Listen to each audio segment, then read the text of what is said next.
Un nombre important d'anciens dockers du port de Nantes-Saint-Nazaire souffrent aujourd'hui de cancer. Une étude baptisée Escale et soutenue par la mutualité française Pays de la Loire passe au crible les expositions des métiers portuaires aux risques cancérogènes. Le programme repose notamment sur une enquête minutieuse visant à retracer le parcours professionnel des dockers atteints aujourd'hui de cancer. C'est ainsi que des entretiens ont été menés individuellement auprès d'une quarantaine de dockers. Le chercheur en sociologie Christophe Coutenceau, qui a mené ces entretiens, nous éclaire sur cette démarche.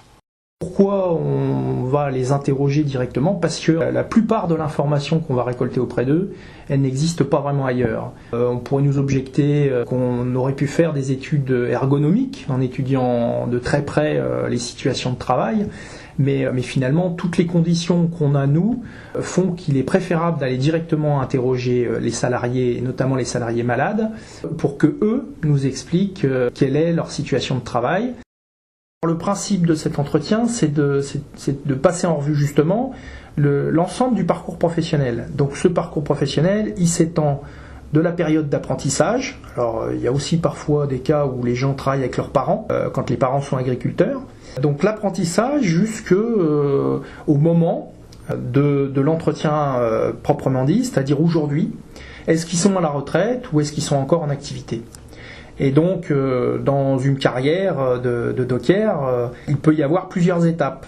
Ils peuvent avoir fait un autre métier que docker avant et après la période de docker. En ce qui concerne les autres périodes que les périodes de docker, il faut se renseigner précisément sur en quoi consiste l'activité de travail, quels sont les outils utilisés, quels sont les produits utilisés, en quoi consiste le procédé de travail et quelle est l'ambiance, par exemple, d'un atelier ou d'une intervention. Alors, en ce qui concerne la période de docker, ce qui nous intéresse plus particulièrement, c'est le rôle précis que jouait le docker, puisqu'il y a plusieurs rôles lors des manutentions de marchandises. Il y en a qui sont signaleurs, il y en a qui sont sur des véhicules et des engins qui permettent de rassembler la marchandise sous le godet de la grue. Il y en a qui font des finitions à la main et à la pelle. Tout ça nous permettra d'apprécier et d'identifier les expositions au cours du parcours professionnel de docker. D'autre part, il faut aussi identifier les marchandises. Parce qu'on est, au fur et à mesure de l'étude, capable d'identifier précisément, à partir d'une marchandise, des expositions correspondant à ces marchandises, à la fois pour la marchandise elle-même et pour les conditions de travail qui lui correspondent. Dans un entretien de reconstitution de parcours professionnel, il y a inévitablement un problème de mémoire qui se pose. Mais j'y reviens, il est très important de s'adresser directement au salarié, qui est celui qui connaît le mieux quand même son travail, dans des termes concrets et non théoriques comme une fiche de poste. Alors le problème de mémoire, c'est qu'on s'adresse à une période qui a une durée qui varie entre 30 et 40 ans très souvent, ou qui se morcelle en période de 10 ans, ou pire. Si la personne a été intermittente, on peut être confronté à une cinquantaine d'employeurs et donc à une cinquantaine d'emplois et de situations de travail. Bon là, c'est pas vraiment le cas, même si les dockers sont considérés comme des intérimaires. Ils évoluent sur un lieu qui est fixé, qui est le port, et ses différents terminaux et ses différents quais. Cependant, les marchandises, elles reviennent de façon régulière au fur et à mesure de l'année, et donc il est difficile de démêler telle marchandise de telle autre, y compris pendant une année. Alors, comment on fait pour s'aider ? Il se trouve qu'on est tombé sur une mine de renseignements qui était constituée par les carnets journaliers que tenaient certains dockers. Ils ne le faisaient pas tous, mais comme il y a des problèmes de confirmation du travail fait quand ils vont voir le contremaître pour être payés, il y en a beaucoup quand même qui tenaient des carnets journaliers. Qu'est-ce qu'on trouve dans ces carnets journaliers ? Eh bien, on va dire que là, l'unité de temps, c'est la demi-journée. On trouve le travail qui a été fait le matin, l'après-midi, éventuellement le soir et la nuit. Donc, à l'aide de ce que nous dit chaque docker pour la reconstitution de son parcours, qui porte donc essentiellement sur les marchandises manutentionnées, éventuellement sur une répartition en temps, on va compléter ça à la fois avec ces carnets, où on va avoir un relevé très précis, soit sur quelques années, soit sur quelques dizaines d'années, et on va se reporter à ces carnets pour recouper les informations qui nous ont été données. Dans notre projet, il y a 2 temps.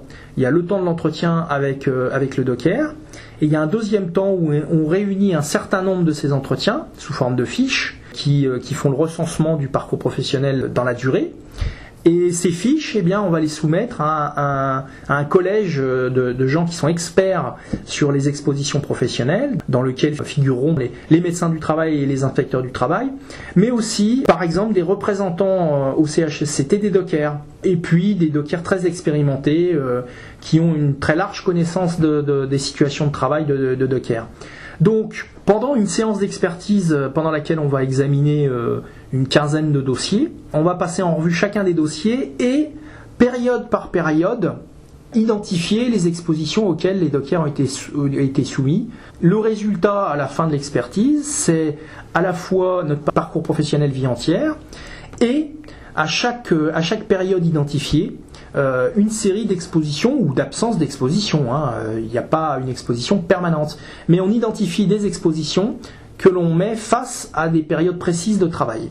D'autre part, on a vu qu'il y avait parfois un problème de mémoire, même si on arrivait à compléter cette mémoire par des carnets journaliers. D'autres données sont très importantes, ce sont les données de trafic portuaire, qui permettent de situer le trafic des marchandises dans la durée et d'identifier à quel moment telle marchandise apparaît, à quel moment elle disparaît et pendant quelle durée elle est un trafic concret sur le port. Ces durées nous permettront, lorsqu'on associe une exposition à une marchandise, d'avoir des durées d'exposition pour les dockers qui ont manutentionné ces marchandises. Alors dans un premier temps, elles vont servir directement aux personnes qui ont participé aux entretiens, les dockers. Parce que si par exemple les informations qu'ils ont obtenues leur permettent de faire une déclaration en maladie professionnelle, eh bien cette déclaration sera facilitée par l'ensemble de ces données. Ils seront capables de dire à quelles expositions ils ont été soumis, à quel moment et dans quel type de métier. Y compris si c'est des expositions qui sont liées à autre chose que leur métier de docker. Voilà, ça on va dire que c'est le bénéfice du droit individuel. Si une personne est reconnue en maladie professionnelle, cette reconnaissance a une valeur pour la collectivité. Parce qu'on sait, par exemple, si un docker est reconnu en maladie professionnelle, eh bien, on pourra dire, voilà, il y a un risque avéré, puisque un des dockers a été reconnu en maladie professionnelle, et donc, ça permet aux autres salariés de cette population de dockers d'abord de s'interroger, et donc ça apporte une connaissance collective des expositions. Un autre point important, c'est bien sûr qu'en connaissant les expositions liées à une activité, eh bien on peut faire une démarche pour améliorer la prévention. Donc là, il faut mobiliser l'ensemble des acteurs de cette activité professionnelle. Donc là, on a un certain nombre d'acteurs qui sont le docker lui-même, l'employeur des dockers, donc les manutentionnaires, l'ensemble des préventeurs, l'inspection du travail et la médecine du travail. L'ensemble de ces acteurs peut utiliser ces informations pour améliorer la prévention. Autre point important, connaissant ces expositions, les représentants syndicaux notamment au niveau national peuvent aller discuter avec les représentants patronaux pour faire évoluer ou améliorer la législation concernant le métier précis de docker. Et notamment, on peut penser à l'évolution d'un tableau de maladie professionnelle sur la polyexposition, puisque on s'aperçoit qu'au cours d'une carrière, un docker est exposé à plusieurs cancérogènes et dans une longue durée.